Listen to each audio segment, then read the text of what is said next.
रामायण कथा भाग 110। श्रीमद् गोस्वामी तुलसीदास जी द्वारा लिखित श्री रामचरितमानस लंका कांड। रावण की सेना के साथ युद्ध करती वानर सेना राक्षसों को मसलकर दांतों से काटकर लातों से पीस डालते हैं। वानर और भालू चिल्लाते हुए बल करते हैं जिससे दुष्ट राक्षस नष्ट हो जाए। वानर राक्षस के गाल पकड़कर फाड़ डालते हैं, छाती चीर डालते हैं और उनकी आंतर्दियां निकालकर गले में लपेट लेते हैं और उनसे खेलते हैं। अपनी सेना को विचलित होते देखकर रावण ने बीसों भुजाओं में 10 धनुष लिया और संधान किया। रावण अत्यंत क्रोधित होकर दौड़ा। वानर हुंकार करते हुए लड़ने के लिए उसके सामने चले। उन्होंने हाथों में वृक्ष, पत्थर और पहाड़ लेकर रावण पर एक ही साथ डाले। पर्वत उसके वज्र तुल्य शरीर पर लगते ही तुरंत टुकड़े टुकड़े होकर गिर जाते हैं। अत्यंत क्रोधी रावण एक ही जगह खड़ा रहा, अपने स्थान से जरा भी हिला नहीं। वह इधर उधर झपटकर वानर योद्धाओं को मसलने लगा। अनेकों भालू और वानर है। हनुमान हमारी रक्षा करो, है अंगद हमारी रक्षा करो, पुकारते हुए दौड़ रहे हैं। है रघुवीर हमारी रक्षा कीजिए, ये दुष्ट काल की भांति हमें खा जाएगा। उसने देखा कि सब वानर भाग छूटे हैं। तब उसने दशों धनुष पर फिर से संधान किया और बाण छोड़े, जो बाण सर्प की भांति उड़ उड़ कर जाकर लगते हैं। पृथ्वी आकाश सब जगह बाण ही बाण दिख रहे हैं।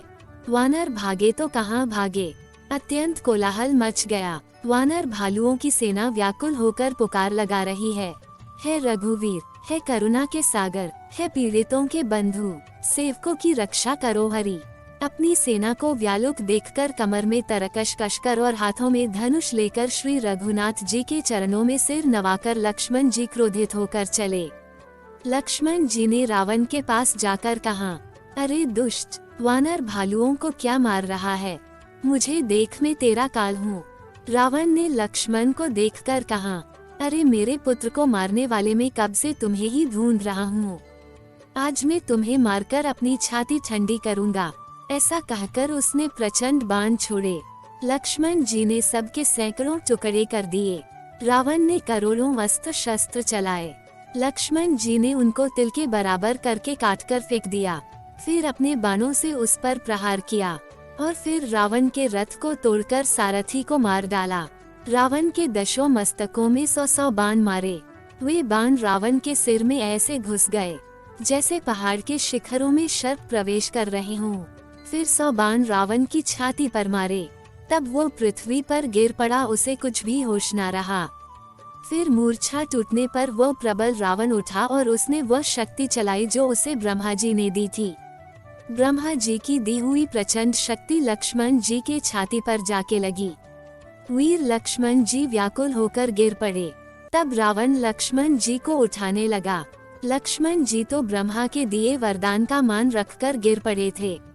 बाकी जगत में ऐसा कौन है जो तीनों लोकों के स्वामी को मार सके, जिनके एक ही सिर पर पूरा ब्रह्मांड धूल के एक कण के समान विराजता हो। उन्हें मूर्ख रावण उठाने चला है। वह तीनों भुवनों के स्वामी शेषनाग को जानता नहीं है। आगे की कथा अगले भाग में। जय श्री राम। दोस्तों, हमने भगवान श्री राम की लीलाओं को सरल भाषा में समझाने की एक तुच्छ कोशिश की है।